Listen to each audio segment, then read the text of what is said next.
तो दोस्तों नमस्कार, क्या हाल है। स्वागत है आपका खबर एचपी में। तो आइए नजर डालते हैं हिमाचल की तमाम मुख्य बड़ी खबरों पर। अगर इससे पहले आप वीडियो को लाइक नहीं किए हैं तो लाइक कर दीजिए और चैनल में नए हैं तो चैनल को सब्सक्राइब कर लीजिए। सीएम सुक्खू बोले पात्र महिलाओं को जून में मिलेंगे 3000 रुपये, फॉर्म यहां करवाएं जमा। जब मंगलवार दोपहर बाद प्रदेश कांग्रेस मुख्यालय राजीव भवन शिमला में प्रेस वार्ता करते हुए मुख्यमंत्री सुखविंदर सुक्खू ने कहा कि जून में प्रदेश की पात्र महिलाओं को महिला सम्मान निधि के तहत 3000 रुपये एक साथ दिए जाएंगे। उन्होंने कहा कि केंद्र सरकार की किसान सम्मान निधि योजना जब चुनाव के दौरान जारी रह सकती है तो प्रदेश की महिला सम्मान निधि बंद करने का कोई प्रश्न ही नहीं उठता है। वहीं मुख्यमंत्री सुखविंदर सुक्खू ने कहा कि इस संदर्भ में मंत्री जगत सिंह नेगी की ओर से चुनाव आयोग को अवगत करवाया गया है। वहीं मुख्यमंत्री ने कहा कि पात्र महिला योजना का लाभ लेने के लिए अपने फॉर्म संबंधित विभाग को दे सकती है। अगर विभागीय अधिकारी फॉर्म नहीं लेते हैं तो संबंधित क्षेत्र के कांग्रेस विधायकों के पास इन फॉर्म को जमा करवाया जाए। उन्होंने कहा कि चुनाव प्रक्रिया समाप्त होते ही महिलाओं को एक साथ सभी माह के पैसे जारी किए जाएंगे। अब क्यूआर कोड बताएगा डिग्री फर्जी है या नहीं। हिमाचल प्रदेश निजी शिक्षण संस्थान नियामक आयोग फर्जी डिग्रियों की पहचान करने के लिए एक मैकेनिज्म तैयार कर रहा है। इसमें क्यूआर कोड स्कैनिंग जैसी व्यवस्था तैयार की जाएगी ताकि आसानी से फर्जी डिग्री और मार्कशीट न बनाई जा सके। बता दें कि सभी निजी विश्वविद्यालय को साल में नियामक आयोग को छात्रों के दाखिले का रिकॉर्ड सौंपना होगा। मैं हर साल यह रिकॉर्ड भी देना होगा कि कितने छात्र पास आउट हो गए। मैं जो छात्र पास आउट हुए हैं उन्होंने कब दाखिला लिया था। इसका रिकॉर्ड विश्वविद्यालय के अलावा आयोग और शिक्षा विभाग के पास भी रहेगा। वेरिफिकेशन के लिए अधिकारियों की जिम्मेदारी भी तय की जाएगी। हिमाचल में चल रहे निजी विश्वविद्यालयों में फर्जी डिग्रियों के मामले सामने आने के बाद आयोग ने यह फैसला लिया है। बता दें कि बीते साल फर्जी मार्कशीट और वेबसाइट का मामला सामने आया था, जिसके बाद से फैसला लिया गया है। इसके साथ ही शिक्षकों की योग्यता, नए कोर्स, मनमानी फीस बढ़ोतरी की भी कई शिकायतें इससे पहले आयोग को मिलती रहती है।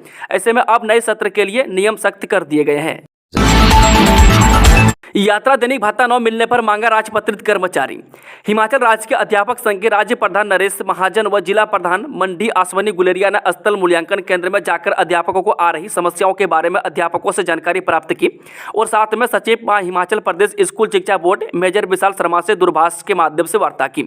इसके साथ ही स्थल मूल्यांकन पर आए हुए अध्यापकों के लिए राजपत्रित अवकाश के दौरान सेवाएं देने के एवज में प्रतिपूरक अवकाश देने की मांग की है। साथ में यह भी बताया गया है कि स्कूल शिक्षा बोर्ड द्वारा स्थल मूल्यांकन केंद्र पर 10वीं व +2 के पेपर मूल्यांकन का कार्य 4 जून से प्रदेश के 51 स्थल मूल्यांकन केंद्र पर चला हुआ है, जिसमें सभी विषयों के अध्यापक अपनी सेवाएं बहुत ही ईमानदारी से कर रहे हैं।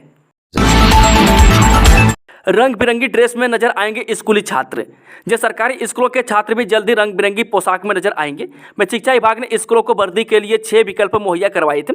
इसमें वर्दी से लेकर स्वेटर, जैकेट, टाई इत्यादि तक का विकल्प दिया गया है। स्कूलों ने भी अपनी अपनी पसंद की नई ड्रेस सिलेक्ट कर ली है और छात्रों को नई ड्रेस सिलाने के निर्देश दे दिए हैं। शिक्षा विभाग की ओर से स्कूलों के प्रत्येक छात्र को 600 रुपये वर्दी के मुहैया करवाए जाएंगे।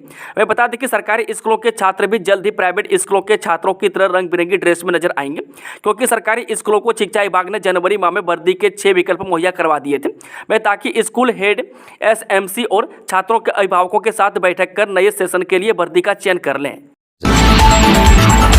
क्यूआर कोड स्कैन करते ही मिलेगी 12वीं की मार्कशीट।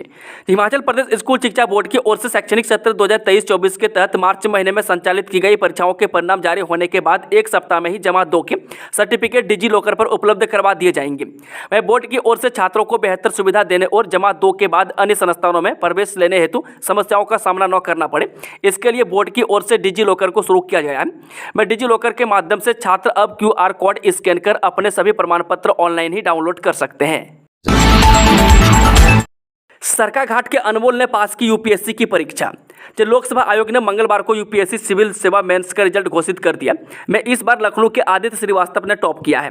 परीक्षा में जिला मंडी के उपमंडल सरकाघाट के अनमोल ने 438वां रैंक हासिल किया है। बता दें कि अनमोल ने हाल ही में एचएएस की परीक्षा में टॉप किया था। अनमोल के पिता कृष्ण चंद भी एचएएस अधिकारी के रूप में सेवाएं दे चुके हैं और गत अगस्त महीने में आरटीओ मंडी के पद से रिटायर हुए हैं। जबकि माता उषा देवी बलद्वाड़ा जिला परिषद वार्षिक जिला परिषद सदस्य हैं। अनमोल सरकाघाट उपमंडल की ग्राम पंचायत पोंटा के चुक्कू टांडा के निवासी हैं। कुल 1016 अभ्यर्थियों ने प्रशासनिक सेवा परीक्षा पास की है। यानी कि यह सभी कैंडिडेट सिलेक्ट हुए। इनमें से सामान्य वर्ग से 347, ईडब्ल्यूएस से 115, ओबीसी से 303 अभ्यर्थियों ने परीक्षा पास की है। इसके अलावा अनुसूचित जाति से 165 और अनुसूचित जनजाति से 86 उम्मीदवारों का चयन हुआ है। इस परीक्षा में दूसरे नंबर पर अनिमेश प्रधान, तीसरे पर दोनूरू अनियन रेड्डी, तो चौथे पर पीके सिद्धार्थ राजकुमार और 5वें पर रूहानी, 6ठे पर सृष्टि और 7वें पर अनमोल राठौर, 8वें पर आशीष कुमार, 9वें पर नौसीन और 10वें पर ऐश्वर्यम प्रजापति ने बाजी मारी है। नदी में डूबी नाव, स्कूली बच्चों समेत कई लोग डूबे। जम्मू कश्मीर के बटवार में बड़ा हादसा पेश आया है। यहां मंगलवार सुबह एक नाव झेलम नदी में डूब गई। हादसे के समय नाव में 12 स्कूली बच्चे समेत कई लोग सवार थे। बताया जा रहा है कि यह नाव गंडाबाल से श्रीनगर के बडवाडा आ रही थी। इस हादसे में 4 लोगों की मौत हो गई, जबकि 3 अन्य लोगों की इलाज के लिए अस्पताल में भर्ती करवाया गया। वहीं कई लोग अभी भी लापता चल रहे हैं। घटना की सूचना मिलते ही SDRF की टीम ने मौके पर पहुंचकर रेस्क्यू अभियान शुरू कर दिया। अभी तक इस बात का खुलासा नहीं हो पाया है कि नाव में कितने लोग सवार थे। स्थानीय लोगों का कहना है कि नाव में ज्यादातर स्कूली बच्चे सवार थे। बारिश और बर्फबारी को लेकर अलर्ट, अंधड़ और ओलावृष्टि का पूर्वानुमान। हिमाचल प्रदेश में ऑरेंज अलर्ट के बीच सोमवार को रोहतांग सहित कई ऊंची चोटियों पर बर्फबारी हुई। वहीं राजधानी शिमला समेत अन्य जिलों में हल्की बारिश हुई। वहीं मंगलवार को चंबा, कांगड़ा, कुल्लू, बिलासपुर, ऊना, हमीरपुर, मंडी और शिमला में बारिश और बर्फबारी का अलर्ट जारी किया गया। वहीं 18, 19, 20 और 21 के लिए भी येलो अलर्ट जारी है। अटल टनल के नॉर्थ पोर्टल के पास गिरा हिमखंड, चंद्रा नदी का बहाव रुका। अटल टनल रोहतांग के नॉर्थ पोर्टल के समीप हिमखंड गिरने से चंद्रा नदी का बहाव अवरुद्ध हुआ है। वहीं लाहौल स्पीति पुलिस ने लाउडस्पीकर के जरिए सिस्सू व आसपास के आए पर्यटकों को आगाह किया गया कि नदी के तट पर न जाएं। कभी भी नदी विकराल रूप धारण कर सकती है। नदी का जल स्तर सिस्सू की तरफ कभी भी बढ़ सकता है। पुलिस ने क्षेत्र में पेट्रोलिंग शुरू कर दी है ताकि कोई भी पर्यटक अनजाने में नदी तट की ओर रुख न करे। HBC स्टेडियम धर्मशाला में हाइब्रिड पिच हुई तैयार, जाने इसके सभी फायदे। Himachal Pradesh cricket association cricket में तकनीकी प्रगति को अपनाने में हमेशा सबसे आगे रहा है। हाल ही में राज्य में क्रिकेट की शासी निकाय HPCA ने अपनी अभ्यास सुविधाओं में हाइब्रिड पिच तकनीक शुरू करने के लिए एक रोमांचक पहल की है। यह कदम यह सुनिश्चित करेगा कि अभ्यास पिच उच्चतम गुणवत्ता वाली हो, क्योंकि पारंपरिक सतहें कठोर प्रशिक्षण कार्यक्रम का सामना नहीं कर सकती है और जल्द ही खराब हो सकती है, जिससे खिलाड़ियों के लिए अभ्यास के मूल्यवान अवसर सीमित हो जाते हैं। चामुंडा से भाखड़ा तक 250 करोड़ से विकसित होगा देवी दर्शन रूट, लोगों को मिलेगा यह फायदा। शक्तिपीठ श्री नैना देवी जी से और पर्यटन स्थल भाखड़ा अब सीधे देवी दर्शन रूट परियोजना से जुड़ेंगे। कांगड़ा में चामुंडा देवी से भाखड़ा तक करीब 70 किलोमीटर के रूट विस्तारीकरण पर करीब 250 करोड़ रुपये खर्च होने का अनुमान है। परियोजना के विस्तारीकरण से जहां कांगड़ा और हमीरपुर के लोगों को श्री नैना देवी जी पहुंचने के लिए वया ऊना सफर से छुटकारा मिलेगा, वहीं इन जिलों के किसानों और बागवानों को भी इसका लाभ मिलेगा। हिमाचल में अग्निवीर उम्मीदवारों के लिए काम की खबर, इस तारीख से शुरू होने जा रही है परीक्षा। हिमाचल प्रदेश में अग्निवीर की परीक्षा की तैयारी कर रहे अभ्यर्थियों के लिए एक काम की खबर है। दरअसल परीक्षा का आयोजन जल्द ही होने वाला है। इस संदर्भ में उम्मीदवारों के एग्जाम 22 अप्रैल से शुरू होने जा रहे हैं। अग्निवीर की वेबसाइट पर जाकर एडमिट कार्ड डाउनलोड किया जा सकता है। इसके साथ ही जरूरी दस्तावेज भी जरूरी है। DELED कॉमन एंट्रेंस टेस्ट 8 जून को 20 अप्रैल से शुरू होगी ऑनलाइन आवेदन प्रक्रिया। हिमाचल प्रदेश स्कूल शिक्षा बोर्ड द्वारा 2 वर्षीय डिप्लोमा इन एलिमेंट्री एजुकेशन सत्र 2024 से 26 हेतु कॉमन एंट्रेंस टेस्ट का आयोजन 8 जून को किया जाएगा। इसके लिए ऑनलाइन आवेदन 20 अप्रैल से शुरू होंगे। आवेदन की अंतिम तिथि 10 मई रहेगी। 11 से 13 मई तक विलंब शुल्क के साथ आवेदन होगा। बता दें कि ऑनलाइन आवेदनों में शुद्धि 14 से 16 मई तक होगी। अभ्यर्थियों को कैटेगरी व सब कैटेगरी में ऑनलाइन शुद्धि करने की अनुमति नहीं रहेगी, क्योंकि इससे एप्लीकेशन फीस प्रभावित होती है। अगर किसी अभ्यर्थी को कैटेगरी व सब कैटेगरी में शुद्धि करवानी हो तो वह बोर्ड कार्यालय में ऑनलाइन व ऑफलाइन आवेदन कर सकते हैं। जिन विवरणों में ऑनलाइन शुद्धि के लिए अभ्यर्थियों को अतिरिक्त समय दिया गया, उन विवरणों में किसी भी प्रकार के पत्राचार व ईमेल पर विचार नहीं किया जाएगा। सामान्य और सब कैटेगरी के 600 रुपये आवेदन शुल्क व SC, ST, OBC, EWS सहित अन्य कैटेगरी के लिए 400 रुपये रहेगा। राष्ट्रपति का हिमाचल दौरा स्थगित, 18 से 4 दिन रहेगा येलो अलर्ट। राष्ट्रपति द्रौपदी मुर्मू का शिमला दौरे को लेकर अंतिम निर्णय नहीं हुआ है। नई दिल्ली स्थित राष्ट्रपति सचिवालय में आयोजित बैठक में अब संभावित कार्यक्रम 6 से 10 मई तक के लिए प्रस्तावित हुआ है। दौरे को लेकर अंतिम निर्णय नहीं लिया गया है। इससे पहले 30 अप्रैल से 5 मई तक के लिए राष्ट्रपति द्रौपदी मुर्मू का प्रस्तावित कार्यक्रम आया था। अब ऐसा माना जा रहा है कि राष्ट्रपति मई माह के पहले सप्ताह के अंत में प्रदेश आ सकती है, लेकिन अंतिम निर्णय लिया जाना अभी शेष है। हिमाचल में कांग्रेस सरकार पूरी तरह से स्थिर, भाजपा का ऑपरेशन लोटस विफल, मुकेश अग्निहोत्री का आरोप। जब प्रदेश सरकार ओपीएस को कानूनी दर्जा देने के लिए विधानसभा में कानून लाएगी, वह उप मुख्यमंत्री मुकेश अग्निहोत्री ने मंगलवार को प्रदेश पार्टी मुख्यालय राजीव भवन में आयोजित पत्रकार वार्ता में यह बात कही। उन्होंने कहा कि लोकसभा चुनाव के बाद वह इसको लेकर कानून बनाएगी ताकि कर्मचारी को बुढ़ापे में पेंशन का लाभ मिलता रहे। इसके साथ ही उन्होंने कर्मचारियों से अपने सुखद बुढ़ापे के लिए मौजूदा लोकसभा और विधानसभा उपचुनावों में कांग्रेस का साथ देने की अपील की है। वहीं मुकेश अग्निहोत्री ने कहा कि कांग्रेस सरकार प्रदेश में पूरी तरह से स्थिर है। मैं सरकार चुनाव से पहले भी हमारी है और चुनाव के बाद भी हमारी ही रहेगी। मैं नेता प्रतिपक्ष बार बार कह रहे हैं कि सरकार अल्पमत है, ऐसे में उन्हें इसे साबित भी करना चाहिए। उन्होंने कहा है कि कांग्रेस के पास 34 जबकि भाजपा के पास सिर्फ 25 विधायक हैं। ऐसे में नेता प्रतिपक्ष और भाजपा नेता सरकार की स्थिरता को लेकर लोगों को गुमराह करने का प्रयास कर रहे हैं। हिमाचल में बीजेपी का मिशन लोटस फेल, कैंडिडेट बदलने पर कर रही विचार। जब लोकसभा और विधानसभा उपचुनाव में मैदान में उतरते समय पहले हिमाचल कांग्रेस ने एकजुटता दिखाई और आपसी मतभेद को भुलाकर चुनाव मैदान में बीजेपी को सशक्त देने का ऐलान किया है।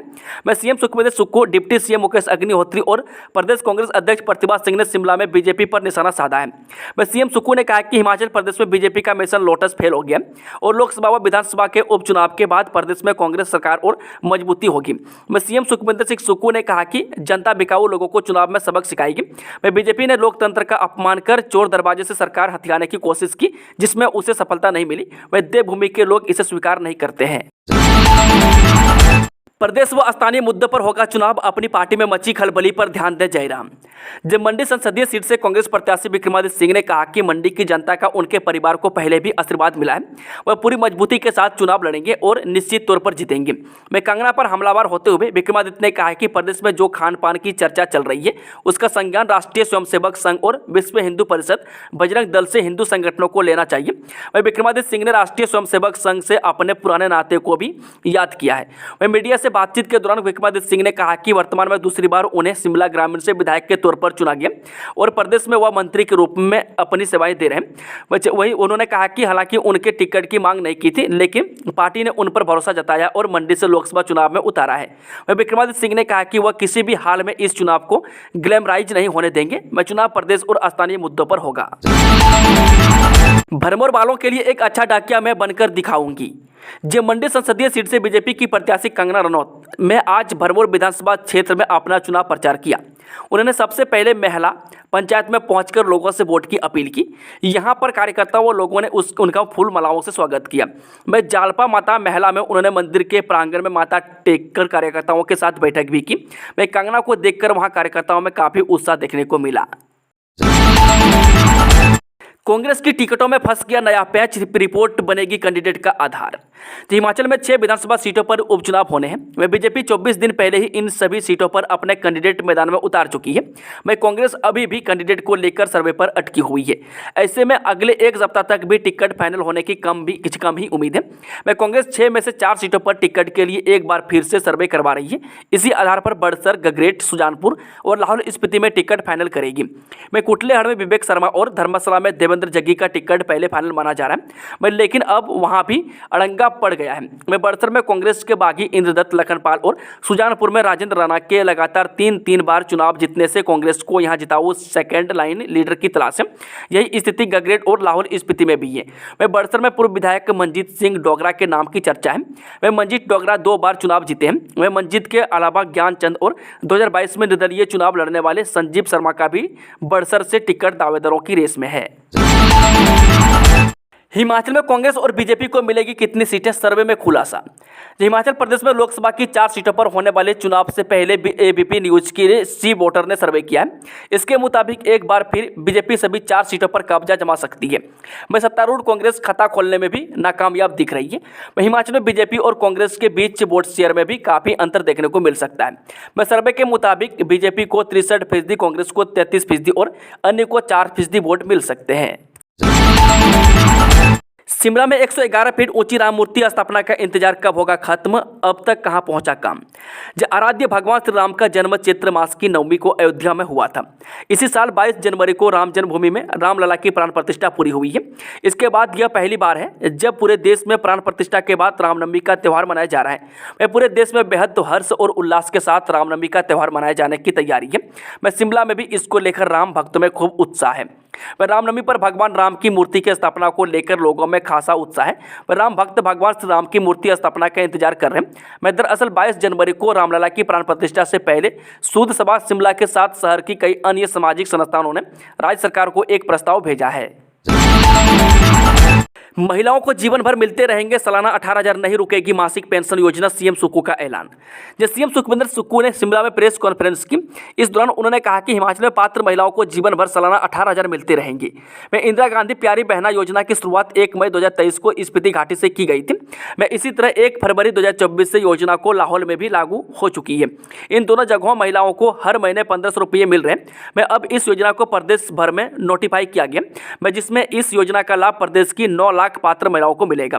मैं सीएम सुक्कू ने कहा, प्रदेश में सामाजिक सुरक्षा का लाभ ले रही जिन 2,37,000 महिलाओं को 1,000 और 1,150 पेंशन मिल रही थी, उन्हें भी अब हर महीने 1,500 रुपये दिए जा रहे हैं। मैं सीएम ने कहा कि हिमाचल में अब 1,500 रुपये मासिक पेंशन की योजना नहीं रुकेगी। मैं भाजपा ने 1,500 मासिक पेंशन योजना को लेकर चुनाव आयोग से शिकायत कर रोड़े अटकाने का प्रयास किया है, लेकिन इस योजना का लाभ महिलाओं को मिलकर रहेगा। वही जून महीने में एक साथ महिलाओं के खाते में 3,000 की राशि आएगी। इसी तरह से सरकार समाज के कई वंचित वर्गों को योजना का लाभ देने की दिशा में भी कार्य कर रही है। दिव्यांग व 85 वर्ष के बुजुर्गों को घर पर ही मिलेगी मतदान की सुविधा। जिस सहायक रिटर्निंग अधिकारी एवं उप मंडलाधिकारी यानी कि डॉक्टर पूनम बंसल ने यहां उपायुक्त कार्यालय भवन में बूथ स्तर अधिकारी यानी कि BLO तथा बूथ स्तर अधिकारी पर्यवेक्षक के साथ 12D फॉर्म के बारे में आयोजित बैठक की अध्यक्षता की। वहीं बैठक में पात्र वरिष्ठ नागरिक एवं दिव्यांग मतदाताओं को घर से मतदान की सुविधा बारे विस्तार से चर्चा की। वहीं पूनम बंसल ने कहा कि BLO अपने अपने क्षेत्र के 85 वर्ष या उससे अधिक आयु वर्ग के साथ दिव्यांग 40% से अधिक मतदाताओं की जानकारी एकत्रित करें, मैं ताकि ऐसे मतदाताओं को पोस्टल बैलेट की सुविधा उपलब्ध करवाई जा सके। उन्होंने कहा कि BLO फॉर्म 12D के माध्यम से उक्त मतदाताओं को उनके घर पर मतदान की सुविधा उपलब्ध करवा सकते हैं। हिमाचल में आदर्श आचार संहिता लगने के बाद 7 करोड़ 85 लाख रुपये जब्त। हिमाचल प्रदेश में आगामी लोकसभा चुनाव और उपचुनाव के लिए आदर्श आचार संहिता लागू होने के बाद पुलिस और आयकर विभाग द्वारा 7 करोड़ 85,51,662 रुपये की अवैध शराब, नकदी, आभूषण आदि जब्त किए गए। यह जानकारी मंगलवार को यहां निर्वाचन विभाग के प्रवक्ता ने दी। उन्होंने बताया कि राज्य आबकारी एवं कराधान, पुलिस और अन्य विभागों ने 5 करोड़ 51 लाख रुपये मूल्य की 3,81,343 लीटर शराब जब्त की है। गाड़ी को पास न देने पर 2 गुटों में खूनी झड़प। जब पावटा के रामपुर घाट में गाड़ी को साइड देने को लेकर 2 गुटों में खूनी झड़प हो गई। इस दौरान लगभग 1 दर्जन लोग आपस में भिड़ गए और एक दूसरे पर डंडों व अन्य हथियारों से हमला कर दिया।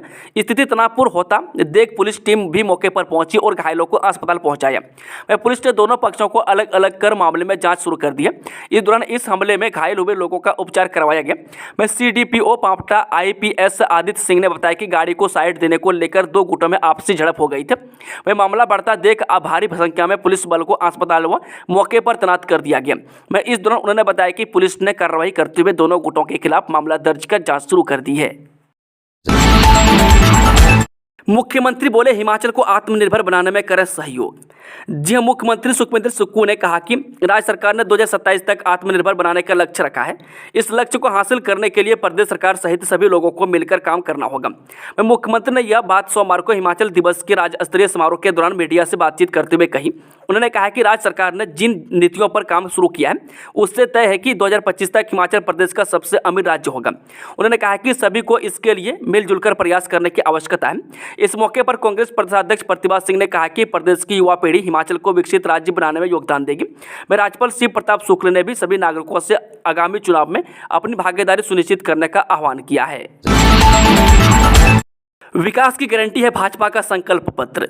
जब प्रधानमंत्री मोदी की गारंटी 24 कैरेट सोने जैसी खरी व स्पष्ट है। विकसित भारत के संकल्प और मोदी की गारंटी के द्वारा भाजपा ने अपना लक्ष्य संकल्प पत्र के माध्यम से सामने रखा है। वह भाजपा प्रदेश अध्यक्ष डॉक्टर राजीव बिंदल ने शिमला में पत्रकारों को संबोधित करते हुए बोल रहे थे। उन्होंने कहा कि भाजपा ने अपने 2019 के संकल्प पत्र में किए गए वादे पूरे किए हैं।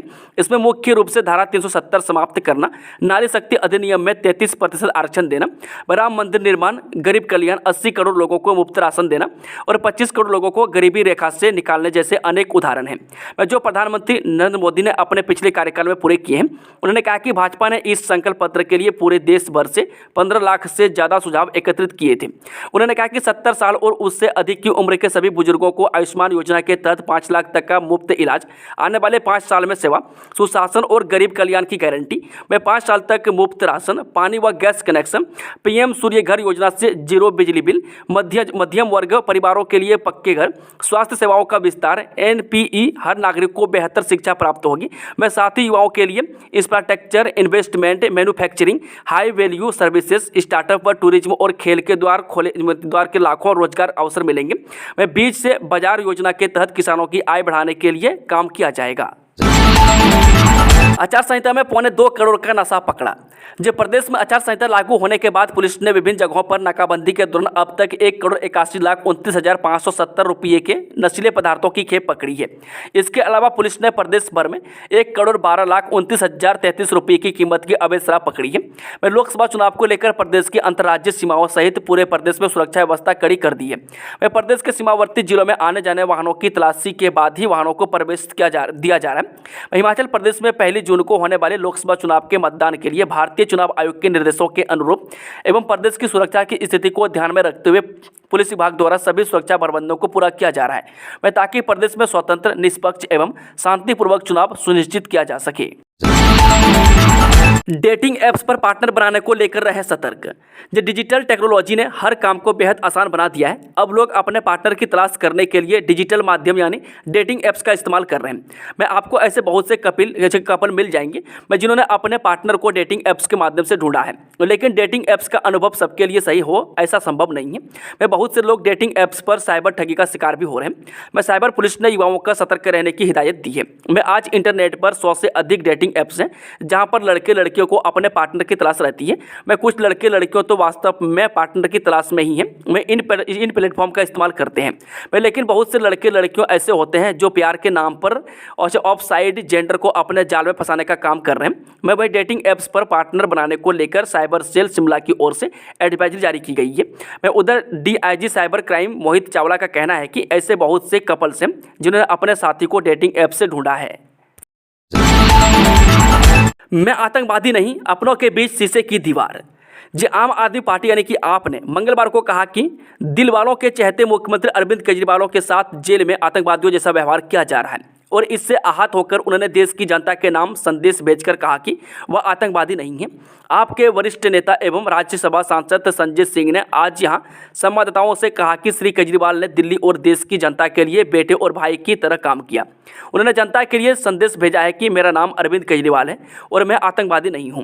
उन्होंने जेल में अरविंद केजरीवाल के साथ आतंकवादियों जैसा व्यवहार किए जाने का आरोप लगाया और कहा कि प्रधानमंत्री दुर्भावना और नफरत में इतना आगे निकल चुके हैं कि मुख्यमंत्री से उनके परिवार तथा उनकी पत्नी की मुलाकात बीच में शीशे की दीवार खड़ी करके करा रहे हैं।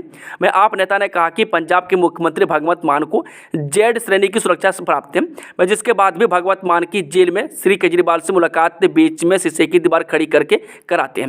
मैं भाजपा और प्रधानमंत्री ने इस कार्रवाई से जाहिर कर दिया है कि उनके मन में श्री केजरीवाल के प्रति पूरी तरह से नफरत, दुर्भावना और बदले की भावना भरी हुई है।